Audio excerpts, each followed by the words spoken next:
Welcome back नाजरीन। वक्फे पे जाने से पहले मैंने आपको बताया था कि जब वक्फे से वापस आएंगे तो अब तक हमने गुफ्तगू की है कि फ़्रॉड हो किस तरह के रहे हैं। अब हम बैरिस्टर नासिर मकसूद साहब से पूछेंगे कि फ़्रॉड अगर हो गया किसी के साथ कनाडा में तो उससे बचने के तरीके क्या हैं, कौन कौन से इदारे हैं जहां रब्ता किया जा सकता है, और आखिर में अगर वो इनसे रब्ता करना चाहें तो वो किस तरह रब्ता कर सकते हैं। जी बैरिस्टर नासिर मकसूद, आप ज़रा बताएं कि हमने अब तो देखा कि फ़्रॉड तो मुख्तलिफ नौइयत के हो रहे हैं और सबसे इंपॉर्टेंट फ़्रॉड ये है कि जब कोई आपसे रब्ता करता है तो पहली बात तो ये है कि राइट अवे आपको कोई हाँ ना जवाब नहीं देना, बल्कि आपको उनका कहना है कि आप अपना टेलीफोन नंबर दें, we will get back to you, और फिर मुतलका इदारे को आपने अप्रोच करना है जिस इदारे का वो नाम ले रहे हैं। फॉर एग्जांपल आपके बैंक का नाम ले रहे हैं तो आप अपने बैंक वालों को कॉल करें कि भाई आपने कॉल की है या नहीं की, और क्या वाकई को मेरा ऐसा मसला है, या आप वॉक इन कर जाएं अपने करीबी बैंक में और उनसे जाके पूछ लें। एक तो ये इब्तदाई होगी, एहतियातें हो गई। इसके अलावा कौन कौन से इदारे हैं जिनसे हम रब्ता कर सकते हैं या अवेयरनेस के लिए मजीद?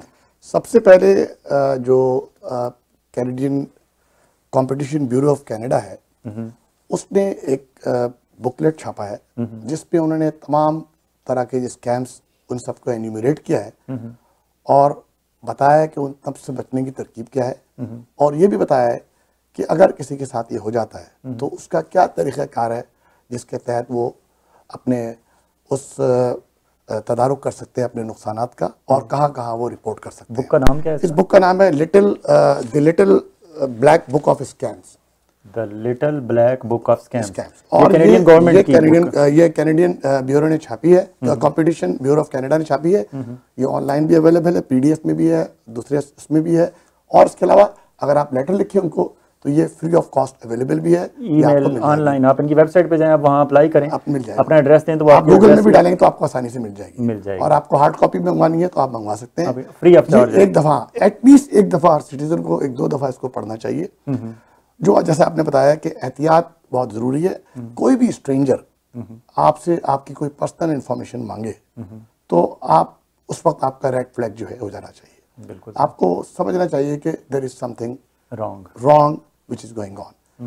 और आप हत्तल इम्कान कोशिश करें किसी को पर्सनल इंफॉर्मेशन ना दें, या किसी को देना भी, जिसी के साथ में देना जरूर भी हो तो यह ख्याल करें कि कोई स्ट्रेंजर उस तक एक्सेस ना कर रहा हो। ये चीज़ अगर आप कर लेंगे तो 50% आपके मसाइल वैसे ही हल हो जाएंगे। ठीक है। रहा आपने बताया कि अगर किसी के साथ फ्रॉड हो जाता है। अच्छा, और आप एक तो ये बुक हो गई, एक कंपटीशन ब्यूरो आप कह रहे हैं, एक कंज्यूमर्स काउंसिल। मैं उस तरफ आ रहा हूँ अभी। आपने कहा कि और किन किन जगह पे आप रिपोर्ट कर सकते हैं। ठीक है। तो रिपोर्ट के लिए उन्होंने एक पूरा ज़ाब्ता बनाया हुआ है, कैसे रिपोर्टिंग होगी। ऑनलाइन भी रिपोर्टिंग हो सकती है, आप ईमेल भी कर सकते हैं, राइटिंग में भी रिपोर्ट कर सकते हैं, तमाम प्रूफ के साथ किस किस इदारे के किसने किया, किस तरीके से हुआ, सब बताना पड़ता है। उसके अंदर उन्होंने जो इदारे रखे हैं वो है कैनेडियन एंटी फ्रॉड सेंटर। ठीक है। ये एक सेंटर है जो तमाम तरह के फ्रॉड को मद्देनजर रखता है। यह एंटी फ्रॉड है ही एक तरह का यूनिट, पूरा सेंटर है जिसमें आप पूरी इत्तला दें, वो तमाम देखेंगे जिस इदारे का हो, फिर उसको मुंसलिक करके फिर इसमें कोशिश करते हैं किस तरीके से इसकी दादरसी की जाए। अब यहाँ एक और खदशा पैदा होता है कि जिस तरह जो फ्रॉडिस्टर हैं, फ्रॉड करने वाले हैं, वो अगर CRA से मिलती जुलती वेबसाइट बना सकते हैं तो क्या वो कैनेडियन एंटी फ्रॉड सेंटर से मिलती जुलती कोई वेबसाइट? मैं आपको बताता हूँ, उस पर भी काम किया उन्होंने। यहाँ तक हुआ है जिन लोगों ने टैक्स के पैसे ले लिए आपसे, झूठे गलत तौर पे ले लिए कि आप टैक्स दें, उसके बाद एक और फ्रॉड इदारा सामने आ गया, उसने कहा कि हम रिकवरी सेल हैं। अच्छा अच्छा अच्छा। अब उन्होंने कहा कि जो आपसे पैसे गलत तौर पे लेके गए, हमारा इदारा उनके खिलाफ काम कर रहा है। अब आप आइए, हमें कुछ थोड़े बहुत पैसे दिए, बाकी हम मिलने के बाद लेंगे। आप थोड़े बहुत दिए और हम सारे पैसे आपको जो गलत तरीके से लिए गए वो रिकवर करेंगे। और उनके पास इन्फॉर्मेशन पहले से मौजूद होती है। तो ये फिर वो लोग क्या करते हैं, मजबूर लोग कहते हैं कि यार जहाँ 1 लाख गया तो 10,000 देने में कोई नुकसान नहीं है, कम से कम 10,000 देके ट्राई तो करें, आ जाए।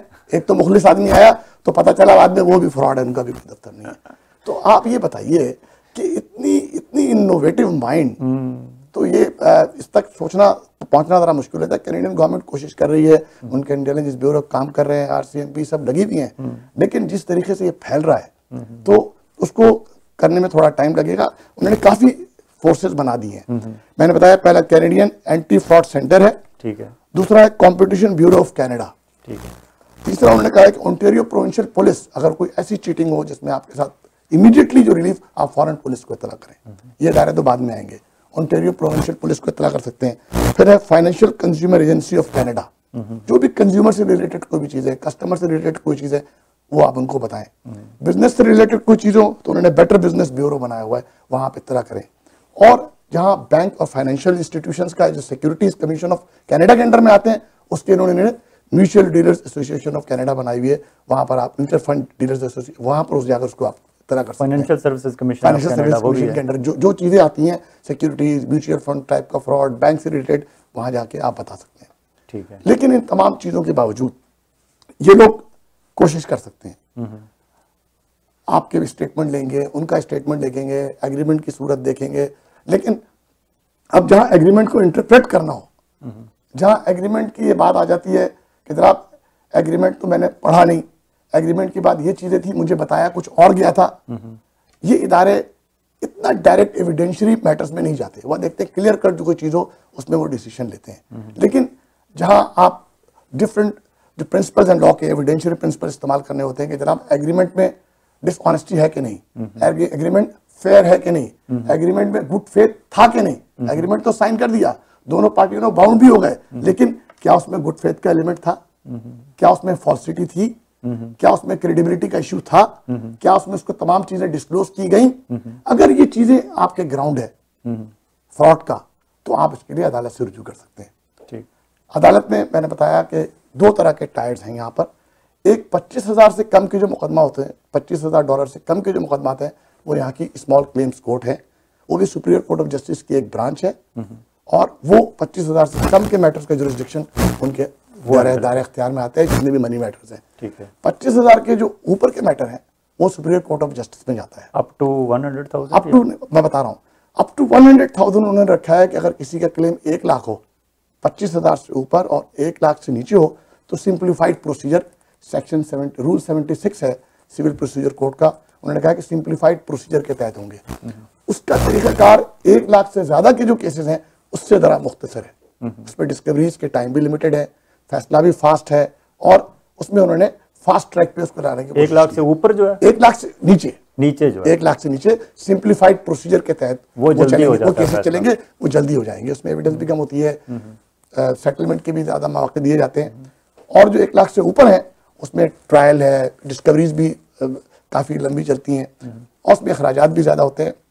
लोग क्या करते हैं, लोग कहते हैं अगर हमारा 35,000 का क्लेम है तो वो 10,000 का क्लेम अबंडन करके वो कहते हैं यार 25,000 का हम स्मॉल क्लेम्स कोर्ट में ही कर लेते हैं। एक तो वहां नुकसान करते हैं, प्लस यहाँ पर स्मॉल क्लेम्स कोर्ट में और हर जगह कनाडा में पाबंदी तो नहीं है, सेल्फ रिप्रेजेंट किया जा सकता है, हर क्लाइंट अपने आप को सेल्फ रिप्रेजेंट कर सकता है वकील के बगैर।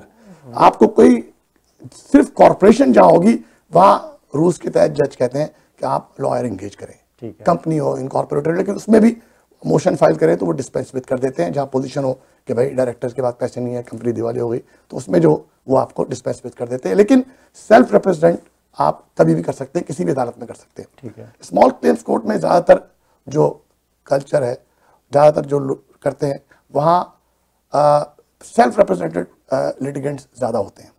ये मैं आपको बता दूं, स्टैटिस्टिक कहती है कि 50%, मोर देन 50% या मोर और लेस 50% जो सिविल मुकदमात हैं, जो सिविल लिटिगेशन है, वो स्मॉल क्लेम्स कोर्ट में चलती है।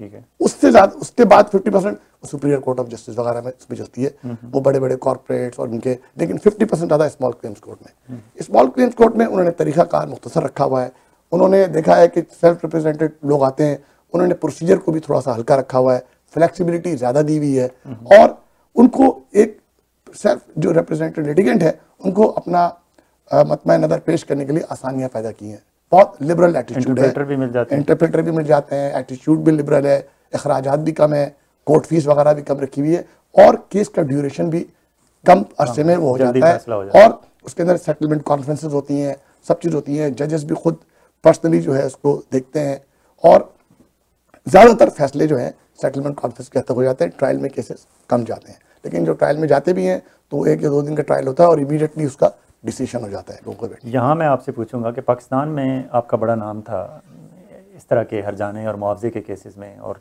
ऑलमोस्ट 150 से ज़ायद फैसले जो हैं उसमें आपका जिक्र आया, आपकी बहस जो है उसका जिक्र आया। कनाडा में और पाकिस्तान की जो डिस्कशन होती है कोर्ट्स के अंदर, उसको आप किस तरह डिफरेंट फील करते हैं यहाँ ज़्यादा आपको एज ए लॉयर आज़ादी होती है राइट्स पे बात करने की, या वहाँ ज़्यादा थी? आप दोनों सिस्टम को किस तरह डिफरेंट देखते हैं? देखिए, दोनों मुल्कों में सिस्टम तकरीबन सेम ही है। हम भी कॉमन लॉ फॉलो करते थे पाकिस्तान में, यहाँ भी कॉमन लॉ फॉलो होता है। हमारे तरीक़ाकार थोड़ा एडवर्सियल सिस्टम था। हमारे यहाँ किसी ने स्टेटमेंट ऑफ क्लेम फाइल किया, दूसरी साइड ने जवाब दिया। हमारे यहाँ डिस्कवरी का प्रोसीजर नहीं है। अच्छा। यहाँ ट्रायल, बिफोर ट्रायल जो होता है डिस्कवरी हो जाता है, मिनी ट्रायल हो जाता है एक तरीके से, तमाम चीज़ें सामने आ जाती हैं, कंट्रोवर्सी रिड्यूस हो जाती है।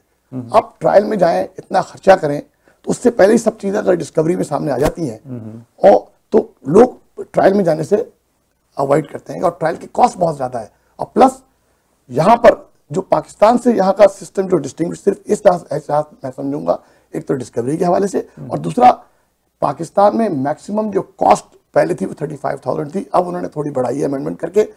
लेकिन यहाँ पर तो करोड़ों के हिसाब से कॉस्ट लगाते हैं ट्रायल में, $2 लाख, $3 लाख, $5 लाख ट्रायल में कॉस्ट लगाते हैं। तो आदमी फिर डटर करता है, कोई गलत चीज को ट्रायल में ले जाने से लोग घबराते हैं। अगर ये सैंक्शन वहां भी हमारे यहाँ भी लगा दी जाए कि भाई 20 लाख 25 लाख कॉस्ट लगेगी, तो लॉयर्स भी एडवाइस करते हुए घबराएंगे कि जनाब नहीं यार, हम अप्रिशिएट कर लें, ये पोजीशन है, अगर आप ये चीज अभी यहीं सेटल कर लेते हैं तो 25 लाख कॉस्ट से बच जाएंगे। तो मोस्टली वो केसेस जो फ्रिवलेस है, जो वैक्सेशियस केसेस है, जो merely for the sake of litigation आप उसको आगे लेके जा रहे हो, चलाए जा रहे हैं साल के लिए, उसको उसके खानदानी दुश्मनी निकालने के लिए, उसकी प्रॉपर्टी को जब्त करने के लिए, सबक सिखाने के लिए, वो चीजें खत्म हो जाएगी।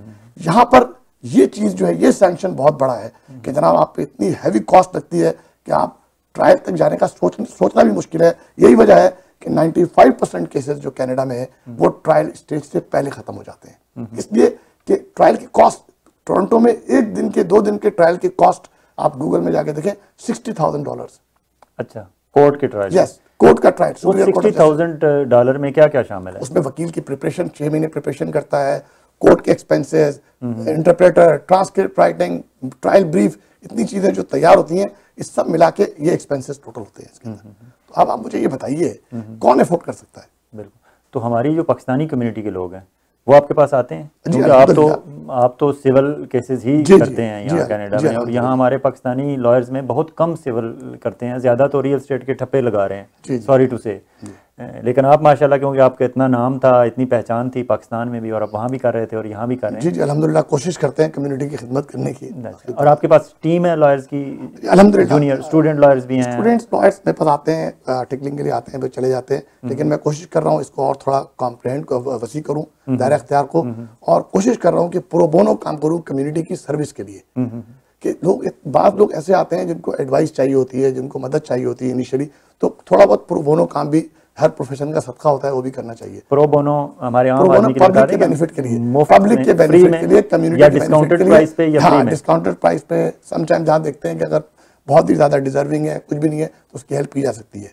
यहाँ पर ओंटारियो सुपीरियर कोर्ट्स वगैरह में भी डिफरेंट कोर्ट्स में काउंटर्स बना दिए गए हैं प्रो बोनो हेल्प के लिए। लीगल एड का एक प्रॉब्लम यह है कि सिविल लिटिगेशन में लीगल एड उन्होंने रेस्ट्रिक्ट की हुई है। वो नहीं देते। ठीक है। बहुत क्रिमिनल में, फैमिली में, सब में देते हैं, सिविल में दे आर वेरी रिस्ट्रिक्टेड। तो इसलिए प्रो बोनो काउंटर्स बना दिए हैं। 393 यूनिवर्सिटी एवेन्यू पर भी है, और डिफरेंट कोर्ट्स में बनाए जा रहे हैं। तो आहिस्ता आहिस्ता वो सिर्फ क्या करते हैं, आपको गाइड कर देंगे। जैसे स्मॉल क्लेम्स कोर्ट में केस फाइल करना है, सेटलमेंट कॉन्फ्रेंस ब्रीफ बनाना है।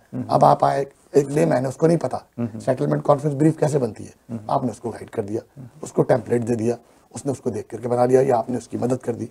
तो उसमें कोई लीगल ऑब्लिगेशन आपकी नहीं आती। आप जो फैक्ट्स बताता है आप उसको बता के दे देते हैं।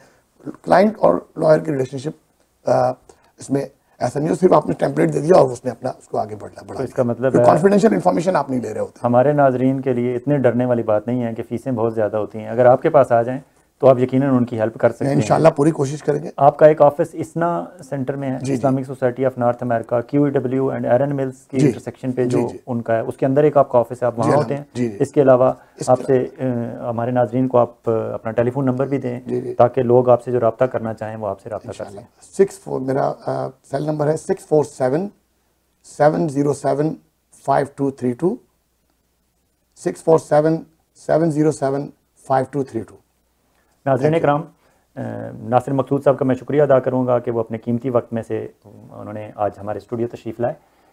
बात वही है कि ये फ्रॉड प्रिवेंशन मंथ मार्च जो मनाया जा रहा है उसके 3 ही स्टेप्स हैं, recognise it, reject it, report it. Recognition का मरहला आपका है, आपने रिकग्नाइज करना है कि आपको जब कोई टेलीफोन कॉल कर रहा है, आपसे पर्सनल इन्फॉर्मेशन मांग रहा है या आपको जिस इदारे का नाम ले रहा है, आपने तसल्ली कर लेनी है कि अगर CRA से कॉल है तो आप चेक तो कर लें कि ये CRA से है भी या नहीं। आप राइट अवे उन्हें कहें कि please give me your number, will get back to you. आप उनसे टेलीफोन नंबर लें और फिर उन्हें कॉल करें या ना करें, CRA को ज़रूर कॉल करें। CRA की वेबसाइट हर आदमी के एक्सेस पे है। अगर किसी बैंक से आपको कॉल आती है कि फ़लाँ बैंक से हम आपको कॉल कर रहे हैं और आपके अकाउंट में ये प्रॉब्लम है, आप उनसे टेलीफोन नंबर ले लें और उन्हें पोलाइटली कहें कि वो will get back to you, हम आपको कॉल बैक करेंगे। राइट अवे आपको ना किसी को इन्फॉर्मेशन देने की ज़रूरत है, ना उनसे कोई इन्फॉर्मेशन लेने की ज़रूरत है, सिवाय उनसे टेलीफोन नंबर लेने के। इसके अलावा यहाँ आपको कोई लॉटरी का लालच दे, जॉब का लालच दे, इन्वेस्टमेंट लोन्स का लालच दे। इन्वेस्टमेंट लोन्स वो बला है जो हमारी पाकिस्तानी और इंडियन कम्युनिटी को बुरी तरह जकड़ चुकी है यहाँ कनाडा में। यहाँ बहुत सारे mutual fund advisors, financial advisor, investment advisors इस धंधे में मसरूफ़ हैं और वो लोगों को बुरी तरह लूट चुके हैं। इसी तरह एक कार रैपिंग स्कैम है।